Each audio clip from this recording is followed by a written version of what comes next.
தமிழன் செய்திகள். வேலூர் பிஏடி பல்கலைக்கழக வேந்தர் விஸ்வநாதன் வாலாஜாவில் நடைபெற்ற தமிழ் சங்கம் முப்பெரும் விழாவில் பேசினார். ராணிப்பேட்டை மாவட்டம் வாலாஜாபேட்டை தமிழ்நாடு வீட்டு வசதி வாரிய குடியிருப்பு பகுதியில் அமைந்துள்ள தனியார் திருமண மண்டபத்தில் பாலாஜா தமிழ் சங்கத்தின் சார்பில் 9ஆம் ஆண்டு தொடக்க விழாவில் தமிழ் அறிஞர்கள் மற்றும் நியூயார்க் பல்கலைக்கழகத்தில் மதிப்புறு முனைவர் பட்டம் பெற்ற விஐடி வேந்தர் விஸ்வநாதனுக்கு பாராட்டு விழா உள்ளிட்ட முப்பெரும் விழா நடைபெற்றது. இதில் தமிழ் சங்கம் சார்பில் விஐடி வேந்தர் விஸ்வநாதன் சிறப்பு மாலர் கீடம் மற்றும் பொன்னாடைகள் அணிவிக்கப்பட்டு மரியாதை செலுத்தப்பட்டது. திருப்பூரில் தமிழக பாஜகவில் சாதிய பாகுபாடு பார்க்கப்படுகிறது என யுவசேனா மாநில தலைவர் திருமுருக தினேஷ் பேட்டியளித்துள்ளார். திருப்பூர் சிவசேனா கட்சியின் யுவசேனா மாநில தலைவர் திருமுருக தினேஷ் செய்தியாளர்களை சந்தித்தார். அப்பொழுது பேசிய அவர், தேச கலாச்சார பண்புகளுக்காக ஆங்கில புத்தாண்டு கொண்டாட்டங்களை புறக்கணிக்க வேண்டும் என கோரிக்கை விடுத்தார். மேலும் இதுகுறித்து ஜனாதிபதி, உச்சநீதிமன்ற நீதிபதி, கவர்னர் உள்ளிட்டோருக்கு சிபிஐ விசாரணை தேவை என கோரிக்கை கடிதம் அனுப்பியுள்ளோம் என்றும் தெரிவித்தார். சேலம் மாவட்ட 7ஆம் ஆண்டு மாநாடு நடைபெற்றது. சேலம் கோட்டை பகுதியில் அமைந்துள்ள மாநகராட்சி பல்நோக்கு அரங்கில் நடைபெற்ற இந்த மாநாட்டிற்கு சங்கத்தின் மாவட்ட தலைவர் செந்தில் தலைமை தாங்கினார். மேலும் இதில் சங்கத்தின் மாநில தலைவர் திருவேரங்கன், மாநில செயற்குழு உறுப்பினர் கோவிந்தராஜு, மாவட்ட மகளிர் துணைக்குழு ஒருங்கிணைப்பாளர் காயத்ரி முன்னிலை வகித்தார். இந்த மாநாட்டினை சேலம் மாவட்ட ஆட்சித்தலைவர் டாக்டர் பிருந்தா தேவி சிறப்பு விருந்தினராக கலந்து கொண்டு துவக்கி வைத்தார். சேலத்தில் கல்வித்துறையில் பணியாற்றும் சிறப்பு பயிற்றுநர்களை பணி நிரந்தரம் செய்திட வலியுறுத்தி கவன ஈர்ப்பு ஆர்ப்பாட்டம் நடைபெற்றது. சேலம் கோட்டை மைதானத்தில் கல்வித்துறையில் பணியாற்றும் சிறப்பு பயிற்றுநர்களை பணி நிரந்தரம் செய்திட வலியுறுத்தி கவன ஈர்ப்பு ஆர்ப்பாட்டத்தில் ஈடுபட்டனர். இதில் மண்டலம் வாரியாக கவன ஈர்ப்பு ஆர்ப்பாட்டங்கள் நடத்தப்பட்டு வருவதாகவும், மேலும் தமிழக அரசு கோரிக்கைகளை நிறைவேற்றாவிட்டால் கோரிக்கையை முற்றுகையிடும் போராட்டத்தில் ஈடுபட உள்ளதாகவும் போராட்டத்தில் ஈடுபட்டவர்கள் தெரிவித்தனர். சேலத்தில் ஹாப்பி ஷாப்பிங் எக்ஸ்போ என்ற தலைப்பில் பெண்களை மட்டுமே கவரும் வகையில் கண்காட்சி மற்றும் விற்பனை துவக்கம் நடைபெற்றது. சேலத்தில் ஹாப்பி ஷாப்பிங் எக்ஸ்போ 2024 என்ற தலைப்பில் பெண்களை மட்டுமே மையப்படுத்தி அவர்களை கவரும் விதமாக கண்காட்சி மற்றும் விற்பனை துவக்க விழா தனியார் திருமண மண்டபத்தில் நடைபெற்றது. இதில் துணை மேயர் திருமதி சாரதா தேவி சிறப்பு விருந்தினராக கலந்து கொண்டு ரிப்பன் வெட்டியும் குத்துவிளக்கேற்றியும் தொடங்கி வைத்தார். புதுக்கோட்டை மாவட்டம் அறந்தாங்கி தாலுகாவில் தமிழ் மாநில காங்கிரஸ் கட்சியின் நிறுவன தலைவர் ஜி.கே. வாசன் அவர்களின் 60வது பிறந்தநாளை முன்னிட்டு மாவட்ட தலைவர் எம்பி முத்துரா குமாரசுவாமி தலைமையில் நடைபெற்றது. புதுக்கோட்டை மாவட்டம் அறந்தாங்கி தாலுகாவில் தமிழ் மாநில காங்கிரஸ் கட்சியின் நிறுவன தலைவர் ஜி.கே. வாசன் அவர்களின் 60வது பிறந்தநாளை முன்னிட்டு மாவட்ட தலைவர் எம்பி முத்துக்குமாரசுவாமி தலைமையில் நடைபெற்றது. இந்நிகழ்வில் R K. Sathyamoorthy, Sun Karthikeyan, karate Kannaiyan, Manoharan, Ramaiah, Mathiyazhagan, Paulraj, Arasappan, Sathgurugan, Thevar மற்றும் நகர கிளை ஒன்றிய நிர்வாகிகள் பலர் கலந்து கொண்டது குறிப்பிடத்தக்கது. கேப்டன் விஜயகாந்தின் 1ஆம் ஆண்டு குரு பூஜையை முன்னிட்டு எடப்பாடி அருகே விஜயகாந்தின் ரசிகர்கள் ஊருக்கே அன்னதானம் வழங்கி 1ஆம் ஆண்டு குரு பூஜையை அனுசரித்தனர். சேலம் மாவட்டம் எடப்பாடி அருகே உள்ள மசையந்தரு காட்டூர் பகுதியை சேர்ந்த ஊர் பொதுமக்கள் ஒன்று கூடி கேப்டன் விஜயகாந்தின் 1ஆம் ஆண்டு குரு பூஜையை முன்னிட்டு ஊர் பொதுமக்கள் மற்றும் குழந்தைகள் ஒன்று கூடி கேப்டனின் உருவப்படத்திற்கு மலர் தூவி மரியாதை செலுத்தினர். அதன் பின்னர் குழந்தைகள் முதல் பெரியவர்கள் வரை கையில் மெழுகுவத்தி ஏந்தி கண்ணீர் மல்க மௌன அஞ்சலி செலுத்தினர். ஆனைமலை இந்திய தேசிய காங்கிரஸ் கட்சி சார்பில் முன்னாள் இந்திய பிரதமர் டாக்டர் மன்மோகன் சிங் மறைவிற்கு அஞ்சலி செலுத்தப்பட்டது. பொள்ளாச்சி கோயம்புத்தூர் மாவட்டம் பொள்ளாச்சி அடுத்த ஆனைமலையில் இந்திய தேசிய காங்கிரஸ் கட்சி மற்றும் பொதுமக்களின் சார்பாக ஆனைமலை முக்கோண பேருந்து நிலையத்தில் முன்னாள் இந்திய பிரதமர் டாக்டர் கே மன்மோகன் சிங் அவர்களின் மறைவையொட்டி துக்கம் அனுசரிக்கப்பட்டது. இந்நிகழ்வில் ஆதம், ஜவஹர் பாண்டியன், பூபதி, வீராசாமி, வெண்ணிலா, ரவி, சார்லஸ் சேதுபதி, சித்திக், சாதிக் மைதீன், அப்துல் வாகப், தேசிங்கராஜா, கலாவதி, சரவணகுமார், சேகர் நாகராஜ் உள்ளிட்ட பலர் கலந்து கொண்டனர். நாமக்கல் மாவட்டம் மோகனூர் அடுத்த நெய்க்காரன்பட்டியை சேர்ந்த பஸ் டிரைவர் அசோகன் என்பவரை போலீசார் போக்சோவில் கைது செய்தனர். நாமக்கல் அருகே உள்ள தனியார் மெட்ரிக் பள்ளியில் பேருந்து டிரைவராக அசோகன் என்பவர் பணியாற்றி வருகிறார். இவர் பேருந்தில் பயணம் செய்யும் 4ஆம் வகுப்பு படிக்கும் 9 வயது மாணவிக்கு பாலியல் தொல்லை கொடுத்துள்ளார். இதுகுறித்து மாணவி பெற்றோரிடம் தெரிவித்ததை அடுத்து அதிர்ச்சியடைந்த பெற்றோர் இதுகுறித்து நாமக்கல் அனைத்து மகளிர் போலீஸ் நிலையத்தில் புகார் கொடுத்தனர். புகாரின் பேரில் போலீசார் போக்சோ சட்டத்தில் வழக்கு பதிவு செய்து அசோகனை கைது செய்து விசாரித்து வருகின்றனர். நாமக்கல்லில் தமிழ்நாடு பால் உற்பத்தியாளர்கள் சங்கத்தினர்களின் மாநில குழு கூட்டம் மாநில தலைவர் முகமது அலி தலைமையில் நடைபெற்றது. நாமக்கல்லில் தமிழ்நாடு பால் உற்பத்தியாளர்கள் சங்கத்தினர்களின் மாநில குழு கூட்டம் மாநில தலைவர் முகமது அலி தலைமையில் நடைபெற்றது. கூட்டத்திற்கு பின் தமிழ்நாடு பால் உற்பத்தியாளர்கள் சங்கத்தின் மாநில தலைவர் முகமது அலி செய்தியாளர்களுக்கு அளித்த பேட்டியில், சத்துணவு திட்டத்தின் கீழ் முட்டை, வாழைப்பழம் வழங்கப்படுவது போல் பால் வழங்க வேண்டும். பாலில்தான் உண்மையான அதிக சத்துக்கள் உள்ளன. ஆவின் பால் பவுடர்களை வழங்கி கலக்கி வழங்கலாம். இதன் மூலம் கூடுதலாக ஆவினில் 35 லட்சத்தில் இருந்து 50 லட்சம் லிட்டர் பால் கொள்முதல் செய்து மார்க்கெட்டிங்கை விரிவுபடுத்த வேண்டும் என்றும் தெரிவித்தார். கொடைக்கானலில் மின் கம்பத்தில் பற்றிய தீயால் பரபரப்பு ஏற்பட்டது. திண்டுக்கல் மாவட்டம் கொடைக்கானல் முக்கிய சுற்றுலா இடமாக இருந்து வருகிறது. இங்கு தமிழகம் மட்டுமின்றி பல்வேறு பகுதிகளைச் சேர்ந்த சுற்றுலா பயணிகளும் வருகை தருகின்றனர். இந்த நிலையில் இன்று அப்பகுதியில் அமைந்துள்ள மின்கம்பம் ஒன்றில் தீப்பற்றி எரிந்தது. இதனால் அப்பகுதியில் பெரும் பரபரப்பு ஏற்பட்டது. உடனே அருகில் இருந்தவர்கள் கொடைக்கானல் தீயணைப்பு துறையினருக்கு தகவல் அளித்தனர். சம்பவ இடத்திற்கு வந்த தீயணைப்பு துறையினர் விரைந்து தீயை அணைத்தனர். கொடைக்கானலில் தொடர் விடுமுறையை முன்னிட்டு சுற்றுலா பயணிகளின் வருகை அதிகரிக்கப்பட்டுள்ளது. திண்டுக்கல் மாவட்டம் கொடைக்கானலுக்கு வரும் பயணிகள் பல்வேறு இடங்களை கண்டு ரசித்து செல்வர். தற்போது தொடர் விடுமுறை என்பதால் சுற்றுலா பயணிகளின் வருகை அதிகரித்து காணப்படுகிறது. மேலும் பிரதான சுற்றுலா தலங்கள் ஆகவுள்ள மேயர் சதுக்கம், குணா குகை, தூண்பாறை இயற்கை அழகை கண்டு ரசித்தும் செல்கின்றனர். சுற்றுலா பயணிகளின் வருகையில் பிரதான சாலைகளாக உள்ள ஏரி சாலை, பாம்பர்புரம், அப்சர்வேட்டரி சாலை, நாயுடுபுரம் சாலை ஆகிய பகுதிகளில் வாகனங்கள் அணிவகுத்து போக்குவரத்து பெரிதும் பாதிக்கப்பட்டுள்ளது. தூத்துக்குடி அண்ணா பல்கலைக்கழக மாணவி போன்று பெண்கள் தைரியமாக புகார் கொடுக்க முன்வர வேண்டும் என திமுக செயலாளரும் சமூக நலன் மற்றும் மகளிர் உரிமைத்துறை அமைச்சர் கீதா ஜீவன் தெரிவித்தார். தூத்துக்குடி அண்ணா பல்கலைக்கழக மாணவி போன்று பெண்கள் தைரியமாக புகார் கொடுக்க முன்வர வேண்டும் என திமுக செயலாளரும் சமூக நலன் மற்றும் மகளிர் உரிமைத்துறை அமைச்சர் கீதா ஜீவன் தெரிவித்தார். மேலும் இதுகுறித்த கலைஞர் அரங்கில் அமைச்சர் கீதா ஜீவன் அளித்த பேட்டியில், தனக்கு ஏற்பட்டது போல வேறு யாருக்கும் இப்படி நிகழக்கூடாது என்ற எண்ணத்தில் குற்றவாளிகளுக்கு தண்டனை பெற்றுத்தர வேண்டும் என்று செயல்பட்ட மாணவியின் துணிச்சல் போன்று மற்ற பெண்களும் தங்களுக்கு எதிரான குற்றங்கள் குறித்து தைரியமாக புகார் அளிக்க முன்வர வேண்டும் என அமைச்சர் கீதா ஜீவன் தெரிவித்தார். தென்காசியில் முன்னாள் பாரத பிரதமர் டாக்டர் மன்மோகன் சிங் இரங்கல் கூட்டம் நடைபெற்றது. தென்காசியில் முன்னாள் பாரத பிரதமர் டாக்டர் மன்மோகன் சிங் இரங்கல் கூட்டத்தில் தென்காசி மாவட்ட காங்கிரஸ் கமிட்டி சார்பாக கமிட்டி தலைவரும் சட்டமன்ற உறுப்பினருமான பழனி நாடார் முன்னிலையில் நடைபெற்றது. காங்கிரஸ் கமிட்டி சார்பாக கமிட்டி தலைவரும் சட்டமன்ற உறுப்பினருமான பழனி நாடார் முன்னிலையில் நடைபெற்றது. இதில் ஆரடி சங்கரையா, சுப்பிரமணியன், ஜேம்ஸ், பூமாதேவி, மாவட்ட நிர்வாகிகள் பால் என்ற சண்முகவேல், சேர்மசெல்வம், சகோதரி சண்முக சுந்தரி, ராமராஜ், சர்புதீன், பெரியசுவாமி, லட்சுமணன், MP சுப்பிரமணியன் ஆகியோர் கலந்து கொண்டனர். கோவையில் தோட்டப்பகுதியில் இருந்து வெளியே வந்த மலைப்பாம்பை பொதுமக்களிடம் இருந்து மீட்டு வனப்பகுதியில் வனத்துறையினர் விடுவித்தனர். கோவை தொண்டாமுத்தூர் அடுத்த தேவராயபுரம் சிறுவனின் சாலையில் 10 அடி நீளம் கொண்ட மலைப்பாம்பு சாலை கடக்க முயற்சி செய்தது. இதுகுறித்து அந்த பகுதியை சேர்ந்தவர்கள் வனத்துறையினர்களுக்கு தகவல் அளித்தனர்.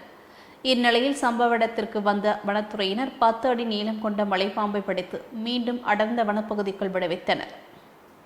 திருப்பத்தூரில் ஜோலார்பேட்டை ஒன்றியம் சார்பாக மறைந்த தேமுதிக முன்னாள் தலைவர் விஜயகாந்த் அவர்களுக்கு 1ஆம் ஆண்டு நினைவஞ்சலி செலுத்தி 500 நபர்களுக்கு அன்னதானம் வழங்கப்பட்டது. திருப்பத்தூர் மாவட்டம் தேமுதிக ஜோலார்பேட்டை ஒன்றியம் சார்பாக ஆசிரியர் நகர பகுதியில் மறைந்த முன்னாள் தேமுதிக தலைவர் விஜயகாந்த் அவர்களுக்கு 1ஆம் ஆண்டு நினைவஞ்சலி செலுத்தும் விதமாக அவருடைய போட்டோவுக்கு மாலை அணிவித்து மரியாதை செய்யப்பட்டது. இந்நிகழ்வில் ரமேஷ், எம்மா ராஜா மற்றும் தேமுதிக நிர்வாகிகள், தொண்டர்கள், பொதுமக்கள் பலர் கலந்து கொண்டு தேமுதிக முன்னாள் தலைவர் விஜயகாந்த் அவர்களுக்கு நினைவஞ்சலி செலுத்தினர். வாழப்பாடியில் 20 ஆண்டுகளுக்கு பிறகு நிரம்பிய ஏரியால் விவசாயிகளும் பொதுமக்களும் மகிழ்ச்சியடைந்துள்ளனர். சேலம் மாவட்டம் வாழப்பாடியில் 13வது வார்டு பகுதியில் அமைந்துள்ள பாப்பான் ஏரி 31.49 ஏக்கர் பரப்பளவில் அமைந்துள்ளது. இந்நிலையில் வறட்சியின் காரணமாக 20 ஆண்டுகளுக்கு மேல் வறண்டு காணப்பட்ட நிலையில் தற்பொழுது கடந்த சில நாட்களுக்கு முன்பு சேலம் மாவட்டத்தில் பரவலாக மழை பெய்ததில் பாப்பான் ஏரிக்கு நீர்வரத்து அதிகரித்ததால் மஞ்சள், குங்குமம், பூ உள்ளிட்டவைகளை தூவி அப்பகுதி விவசாயிகள் கடவுளுக்கு நிகராக அன்போடு வரவேற்றனர். கன்னியாகுமரியில் குவிந்த சுற்றுலா பயணிகள் சூரிய உதயத்தை பார்த்து கடலில் புனித நீராடி பகவதி அம்மனை தரிசனம் செய்தனர்.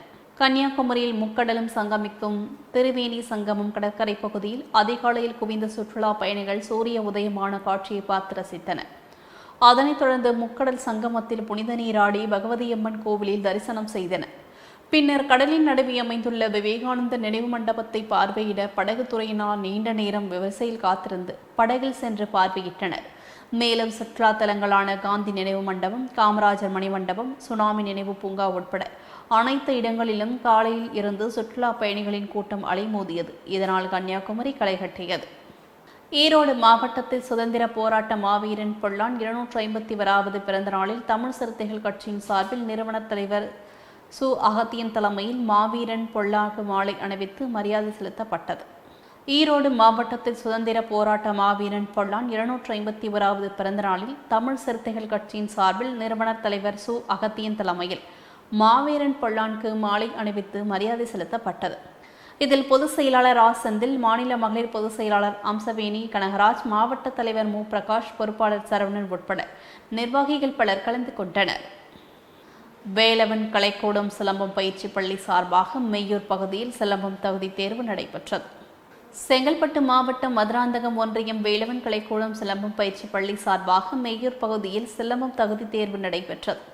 இந்த தகுதி தேர்வில் பயிற்சி மாணவர்களுக்கு பல்வேறு திறனை வளர்க்கும் விதமாக பல்வேறு சிறப்பு தேர்வுகள் வேலவன் சிலம்ப கலைக்கூடம் ஆசிரியர்கள் பயிற்சி அளித்தனர். இதில் தகுதி பெற்ற சிலம்ப பயிற்சி மாணவர்களுக்கு ஆரஞ்சு, எல்லோ, கிரீன் பெல்ட் வழங்கப்பட்டது. நிகழ்ச்சியின் சிறப்பு விருந்தினராக பார்த்திபன், தமிழரசன், வேலவன் உள்ளிட்ட பலர் கலந்து கொண்டனர். அரியலூரில் மாவட்ட அளவிலான சதுரங்க போட்டியில் மாணவ மாணவிகள், பொதுமக்கள் என ஏராளமானோர் ஆர்வத்துடன் கலந்து கொண்டு தங்களது திறமைகளை வெளிப்படுத்தினர். அரியலூரில் உள்ள தனியார் திருமண மண்டபத்தில் மாவட்ட அளவிலான சதுரங்க விளையாட்டுப் போட்டி நடைபெற்றது. போட்டியில் சதுரங்க காய்களை நகர்த்தும் அடிப்படையில் புள்ளிகள் வழங்கப்பட்டு வெற்றி பெற்றவர்கள் அறிவிக்கப்பட்டனர். பள்ளி மாணவ மாணவிகளுக்கு இடையே நடைபெற்ற சதுரங்க போட்டியில் வெற்றி பெற்றவர்களுக்கு சுழற்கோப்பைகளும், பொது பிரிவில் வெற்றி பெற்றவர்களுக்கு ரொக்க பரிசும் வழங்கப்பட்டன. அரியலூரில் பள்ளி அருகே 3 லட்சம் மதிப்பில் அமைக்கப்பட்ட உயர் மின் கோபுர விளக்கை அகற்றியவர்கள் மீது நடவடிக்கை எடுக்க கிராம மக்கள் வலியுறுத்தி உள்ளனர். அரியலூர் மாவட்டம் ஜெயங்கொண்டம் அருகே உள்ள சிலால் அரசு பள்ளியில் 38 லட்சம் மதிப்பீட்டில் 2 புதிய வகுப்பறைக்காக கூடுதல் கட்டிடம் கட்டுவதற்காக அஸ்திவாரம் தோண்டும் பணி நடைபெற்று வருகிறது. இந்நிலையில் கட்டிடம் கட்டுவதற்கு இடையூறாக இருப்பதாக கடந்த சில மாதங்களுக்கு முன்பு அரசு பள்ளி காம்பவுண்ட் சுவரை ஒட்டி 3 லட்சம் மதிப்பீட்டில் போடப்பட்ட உயர் மட்ட மின் கோபுர விளக்கை மாற்று இடத்தில் வைக்காமல் அதனை அடியோடு சாய்த்து விட்டதாக கூறப்படுகிறது. இதனால் அதிர்ச்சியடைந்த கிராம மக்கள் அரசு பயணத்தை வீணடிக்கும் நபர்கள் மீது நடவடிக்கை எடுக்க வேண்டும் என்றும் கோரிக்கை விடுத்துள்ளனர். திருப்பத்தூரில் துர்நாற்றம் வீசியதாக வந்த தகவலின் பெயரில் போலீசார் உடலை மீட்டு தீவிர விசாரணை மேற்கொண்டு வருகின்றனர். சிவகங்கை மாவட்டம் திருப்பத்தூர் முஸ்லிம் நடுத்தரவை சேர்ந்தவர் ஆதிரத்னமூர்த்தி. இவர் கல்லூரியில் எழுத்தாளராக பணிபுரிந்து ஓய்வு பெற்று தனது மனைவி பரிமளாவுடன் வசித்து வந்துள்ளார். இந்நிலையில் மனைவி மனநலம் பாதிக்கப்பட்டு இருப்பதாக கூறப்படுகிறது. இதனிடையே இவர்கள் வீட்டில் இருந்து துர்நாற்றம் வீச ஆரம்பித்ததை அடுத்து அக்கம்பக்கத்தினர் காவல் நிலையத்திற்கு தகவல் தெரிவித்துள்ளனர்.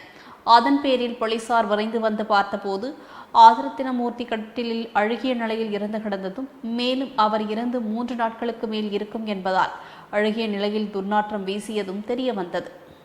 கோயம்புத்தூர் மாவட்டம் பொள்ளாச்சி அடுத்த ஆனைமலை அரசு மேல்நிலைப் பள்ளியில் கோயம்புத்தூர் KMCH மருத்துவக் கல்லூரி மருத்துவமனை ஆனைமலை அரிமா சங்கம் சார்பாக பொது மருத்துவ முகாம் நடைபெற்றது. இந்த முகாமில் கண் மருத்துவம், எலும்பு மற்றும் மூட்டு சிகிச்சை மருத்துவம், மகளிர் மகப்பேறு மருத்துவம், பல் மருத்துவம், பொது அறுவை சிகிச்சை மருத்துவம், குழந்தைகள் நல மருத்துவம் போன்ற சிகிச்சைகள் KMCH மருத்துவ குழுவினர்களால் பரிசோதிக்கப்பட்டு அவர்களுக்கு தேவையான ஆலோசனைகள் மற்றும் மருந்துகள் வழங்கப்பட்டது. இதில் மணிக்குமார், ஜவஹர் பாண்டியன், நீலகண்டன், ரமேஷ்குமார், குட்டி, கிருஷ்ணன் ஆகியோர் மருத்துவ முகாமிற்கான ஏற்பாடுகளை செய்திருந்தனர். கிருஷ்ணகிரி மாவட்டம் ஒசூரில் இந்தியா எரிபந்து கூட்டமைப்பின் சார்பில் இந்தியா, இலங்கை இரு நாடுகளுக்கிடையேயான 2 நாட்கள் சர்வதேச எரிபந்து தொடர் போட்டிகள் நடைபெற்றது. கிருஷ்ணகிரி மாவட்டம் ஒசூர் தனியார் பொறியியல் கல்லூரியில் இந்தியா எரிபந்து கூட்டமைப்பின் சார்பில் இந்திய, இலங்கை அணிகளுக்கு இடையிலான 2 நாட்கள் தொடர் போட்டிகள் தொடங்கியது. ஒசூர் சட்டமன்ற உறுப்பினர் பிரகாஷ், மாநகராட்சி மேயர் சத்யா, இந்தியா எரிபந்து கழகத்தின் தலைவர் மணி ஆகியோர் தொடங்கி வைத்தனர். மேலும் இப்போட்டிகளில் இதில் வெற்றி பெறும் அணிகளின் வீரர்களுக்கு கேடயமும் பரிசும் வழங்க மேலும் இப்போட்டிகளில் இதில் வெற்றி பெறும் அணிகளின் வீரர்களுக்கு கேடயமும் பரிசும் வழங்கப்பட உள்ளதாக தெரிவிக்கப்பட்டது. காஞ்சிபுரம் வடக்கு மாவட்டம் குன்றத்தூர் பெரிய தெருவில் நகர கழக செயலாளர் நகர்மன்ற தலைவருமான கோ. சத்தியமூர்த்தி தலைமையில் நலத்திட்டம் வழங்கும் நிகழ்வு நடைபெற்றது. காஞ்சிபுரம் வடக்கு மாவட்டம் குன்றத்தூர் பெரிய தெருவில் நகர கழக செயலாளர் நகர்மன்ற தலைவருமான கோ. சத்தியமூர்த்தி தலைமையில் நலத்திட்டம் வழங்கும் நிகழ்வு நடைபெற்றது. இதில் சிறு குறு நடுத்தர தொழில்துறை அமைச்சர் தாமு அன்பரசன், சைதை சாதிக், மா. உவதி பாஸ்கர் சுந்தரம், மனோகரன் ஆகியோர் சிறப்புழைப்பாளர்களாக கலந்து கொண்டு உரையாற்றினர். இதில் Gunasekaran, Kumaraswamy, Vidya Haribabu, Kalavathi Shankar, Aishwarya Devi Harikrishnan, Vasanthi Manimaran, Sasikala Sasikumar, R. Rajibanu Sathyamoorthy, T. Ashokan, M. Madhan, Ravichandran, Kalpana Sundarajan, Karthikeyan உட்பட பலர் கலந்து கொண்டனர். கிருஷ்ணகிரி மாவட்டம் ஒசூர் பகுதியில் கொள்ளையர்களின் அரங்கேறும் தொடர் திருட்டு சம்பவங்களால் குடியிருப்பு வாசிகள் பீதியில் உறைந்துள்ளனர். கிருஷ்ணகிரி மாவட்டம் ஒசூர் மாநகரின் புறநகர் பகுதிகளான குருப்பட்டி, அச்செட்டிப்பள்ளி, ஜொனாஃபெண்டா உள்ளிட்ட இடங்களில் உள்ள தனியார் லே அவுட் குடியிருப்புகளை குறிவைத்து மங்கை குள்ளா மற்றும் ஒரே சீருடை அணிந்த கும்பல் அங்குள்ள பூட்டிய வீடுகளின் பூட்டை உடைத்து நகை, பணம் உள்ளிட்ட விலை உயர்ந்த பொருட்களை திருடி செல்வது தொடர்கதையாகி வருகிறது. இந்நிலையில் அந்த குடியிருப்பு பகுதியில் பொருத்தப்பட்டிருந்த சிசிடிவி கேமராக்களில் பதிவான காட்சிகளின் அடிப்படையில் மத்திகிரி போலீசார் வழக்கு பதிவு செய்து கொள்ளையர்களை தேடி வருகின்றனர். மயிலாடுதுறையில் ஆதிசங்கர் பேரவை சங்கரா அறக்கட்டளை மாவட்ட பார்வையிழப்பு தடுப்பு சங்கம் பாண்டிச்சேரி அரவிந்த் கண் மருத்துவமனை இணைந்து இலவச கண் சிகிச்சை முகாம் நடத்தப்பட்டது. மயிலாடுதுறை மாவட்டம் குத்தாலம் அரசு மாதிரி மேல்நிலைப் பள்ளியில் குத்தாலம் ஆதிசங்கரர் பேரவை சங்கர அறக்கட்டளை மாவட்ட பார்வை இழப்பு தடு சங்கம் மற்றும் அரவிந்த் கண் மருத்துவமனை இணைந்து இலவச கண் சிகிச்சை முகாம் நடைபெற்றது. இம்முகாமில் கிட்ட பார்வை, தூர பார்வை, லென்ஸ் பொருத்துதல் போன்ற கண் பரிசோதனை முகாம் நடந்தது. அரவிந்தன் கண் மருத்துவமனை டாக்டர்கள் அஞ்சலி, ஹரணி, சுமிதா ஆகியோர் 3 பேர் கொண்ட மருத்துவ குழுவினர் கண் பரிசோதனை செய்தனர். ஆனைமலையில் ஜாக் பள்ளிவாசல் நிர்வாகம் சார்பாக மாணவர்களுக்கான நல்வழக்க பயிற்சி முகாம் நடைபெற்றது. கோயம்புத்தூர் மாவட்டம் பொள்ளாச்சி அடுத்த ஆனைமலையில் அமைந்துள்ள ஜாக் பள்ளி இந்த பள்ளிவாசல் நிர்வாகம் ஆனைமலை கிளை சார்பாக மாணவர்கள் மற்றும் பெரியவர்களுக்கான நல்லொழுக்க பயிற்சி மற்றும் கல்வி வகுப்புகள் ஆனைமலை ஜாக் பள்ளி வாசல் தலைவர் ஹசனுதீன் தலைமையில் நடைபெற்றது. இதில் பஷீர் ஃபிர்தௌசி மதவிற்கு எதிரான வட்டி வாங்கல்களுக்கு எதிராக, போதைக்கு எதிராக பெண்கள் பாதுகாப்பு குறித்து சிறப்புரையாற்றினார். மதுரை சித்த வைத்திய சங்கத்தின் பொதுக்குழு கூட்டத்தில் சித்த மருத்துவத்திற்கு நலவாரியம் அமைக்க கோரி பல்வேறு கோரிக்கை தீர்மானம் நிறைவேற்றப்பட்டது. மதுரையில் காந்தி அருங்காட்சியக வளாகத்தில் மதுரை சித்த வைத்திய சங்கத்தின் பொதுக்குழு கூட்டம் நடைபெற்றது. இந்த பொதுக்குழு கூட்டத்திற்கு சோலைமலை செவிலியர் டாக்டர் வரதராஜன் தலைமையிலும் மதுரை சித்த வைத்திய சங்கத்தின் தலைவர் அப்துல் ஜாபர் முன்னிலையிலும் சிறப்புழைப்பாளர்களாக குட்டாலாம்பட்டி ஸ்ரீமண பிரணாஸ்தாந்தகிரி சுவாமிகள் மற்றும் தமிழ் மாநில சித்த வைத்திய சங்க சென்னையின் செயலாளர் பாக்கம் தமிழன் கலந்து கொண்டு பேசினார். கோவையில் பல்வேறு புதிய திட்டப்பணிகளையும் முடிவுற்ற பணிகளையும் அமைச்சர் செந்தில் பாலாஜி துவக்கி வைத்தார். கோவையில் பல்வேறு புதிய திட்டப்பணிகளையும் முடிவுற்ற பணிகளையும் அமைச்சர் செந்தில் பாலாஜி துவக்கி வைத்தார். அதன் ஒரு பகுதியாக ராமநாதபுரம் 80 அடி சாலையில் புதிய பொது விநியோக கடையை துவக்கி வைத்த அவர் பொங்கல் தொகுப்பை பொதுமக்களுக்கு வழங்கினார். தொடர்ந்து செய்தியாளர்களுக்கு பேட்டியளித்த அவர் இன்று 30,93 லட்சம் ரூபாய் மதிப்பில் கோவை மாநகராட்சியில் பல்வேறு பணிகள் தொடங்கப்பட்டுள்ளதாக தெரிவித்தார். பல்லாவரம் மேற்கு பகுதி தலைமை தமிழக வெற்றிக் கழகம் சார்பில் மாபெரும் இலவச கண் பரிசோதனை முகாம் நடைபெற்றது. செங்கல்பட்டு மேற்கு மாவட்டம் பல்லாவரம் மேற்கு பகுதி தலைமை தமிழக வெற்றிக் கழகம் சார்பில் பம்மல் சங்கரா கண் மருத்துவமனை இணைந்து மாபெரும் இலவச கண் பரிசோதனை முகாம் பல்லாவரம் பெரியபாளையத்தம்மன் கோவில் வளாகத்தில் தேசகுமாரி ஏற்பாட்டில் ஸ்ரீ கார்த்திக் முன்னிலையிலும் நடைபெற்றது. நிகழ்ச்சியில் சிறப்புழைப்பாளராக மேற்கு மாவட்ட தலைவர் மின்னல் வி. குமார் பங்கேற்று கண் பரிசோதனை முகாமை துவக்கி வைத்து சிறப்புரையாற்றினார். நிகழ்ச்சியில் S. Dinesh, J. Balaji, S. Robert, S. Firozkhan, M. Ram, M. Karthik, M. Jana உட்பட பலர் கலந்து கொண்டு சிறப்பித்தனர். சேலத்தில் செட்டிநாடு சந்தை 2024 பொருட்காட்சி மற்றும் விற்பனை துவங்கியுள்ளது. சேலம் நகரத்தார் சங்கத்தின் சார்பில் 3வது ஆண்டாக செட்டிநாடு சந்தை 2024 என்ற பெயரில் செட்டிநாடு கலைப்பொருட்களை மட்டுமே உள்ளடக்கிய கண்காட்சி மற்றும் விற்பனை நிகழ்ச்சி துவக்க விழாவிற்கு சங்கத்தின் தலைவர் பழனியப்பன் தலைமை வகித்தார். மற்றும் செயலாளர் விஸ்வநாதன், பொருளாளர் அருணாச்சலம், துணைத் தலைவர்கள் லட்சுமணன், நாச்சியப்பன் மற்றும் துணை செயலாளர் சுப்பிரமணியன் முன்னிலை வகித்து துவக்க விழாவில் தமிழ் சுற்றுலாத்துறை அமைச்சரும் சேலம் வடக்கு தொகுதி சட்டமன்ற உறுப்பினருமான வழக்கறிஞர் ராஜேந்திரன் மற்றும் சோனா கல்வி குழுமத்தின் தலைவரும் கல்வி தந்தையுமான வள்ளியப்பா ஆகியோர் சிறப்பு விருந்தினர்களாக கலந்து கொண்டு கண்காட்சி மற்றும் விற்பனையினை துவக்கி வைத்தனர். வாழப்பாடி அருகே சிங்கேபுரம் கிராமத்தில் 80 வயது மூதாட்டி அரசு பேருந்தில் ஏறும்போது மூதாட்டியின் கால் பேருந்து சக்கரத்தில் சிக்கி நசுங்கியதால் பரபரப்பு ஏற்பட்டது. சேலம் மாவட்டம் பெத்தநாயக்கன்பாளையம் 3வது வார்டு பகுதியை சேர்ந்த ராவணன் மனைவி பெருமாயி என்ற 85 வயது மூதாட்டி சேலம் செல்லும் பேருந்தில் ஏறி உள்ளார். அப்போது ஓட்டுநர் கவனக்குறைவால் பேருந்தை இயக்கியதாக கூறப்படுகிறது. அதனைத் தொடர்ந்து அந்த மூதாட்டி தவறி கீழே விழுந்ததில் பேருந்தின் சக்கரத்தின் அடியில் மூதாட்டியின் முழங்கால் சிக்கியதால் 2 கால்களும் நசுங்கியதாக கூறப்படுகிறது. இதனையடுத்து தகவல் அறிந்து வந்த வாழப்பாடி போலீசார் அரசு பேருந்தின் ஓட்டுநர் மற்றும் நடத்துனரிடம் விசாரணை மேற்கொண்டு வருகின்றனர். ஈரோட்டில் தமிழ்நாடு அரசு பள்ளிக்கல்வித்துறை சார்பில் நடைபெற்ற மாவட்ட அளவிலான சிலம்ப போட்டியில் எடப்பாடி பகுதியை சேர்ந்த மாணவிகள் முதல் பரிசு பெற்று சாதனை படைத்துள்ளனர். ஈரோட்டில் தமிழ்நாடு அரசு பள்ளிக்கல்வித்துறை சார்பில் மாவட்ட அளவிலான சிலம்ப போட்டி கடந்த வாரம் நடைபெற்றது. இதில் எடப்பாடி பகுதியை சேர்ந்த 2 மாணவர்கள் மற்றும் 5 மாணவிகள் முதல் இடம் பிடித்து சாதனை படைத்துள்ளனர். மேலும் முதலிடம் பிடித்த மாணவிகள் தமிழ்நாடு அரசு பள்ளிக்கல்வித்துறை சார்பில் ஜனவரி 28ஆம் தேதி நடைபெறும் மாநில அளவிலான சிலம்ப போட்டியில் பங்கேற்பதற்கு தகுதி பெற்றுள்ளனர். இதனைத் தொடர்ந்து நட்சத்திர தகுதி நிலை சான்றிதழ் வழங்கும் நிகழ்ச்சியும் நடைபெற்றது. கோவையில் தேமுதிக தலைவர் கேப்டன் விஜயகாந்த் அவர்களின் 1ஆம் ஆண்டு குரு பூஜை விழாவில் கோவை மாநகர் மாவட்ட அதிமுக செயலாளரும் வடக்கு சட்டமன்ற உறுப்பினருமான அம்மன் கே அர்ஜுனன் சிறப்பு விருந்தினராக கலந்து கொண்டு மலர் அஞ்சலி செலுத்தினார்.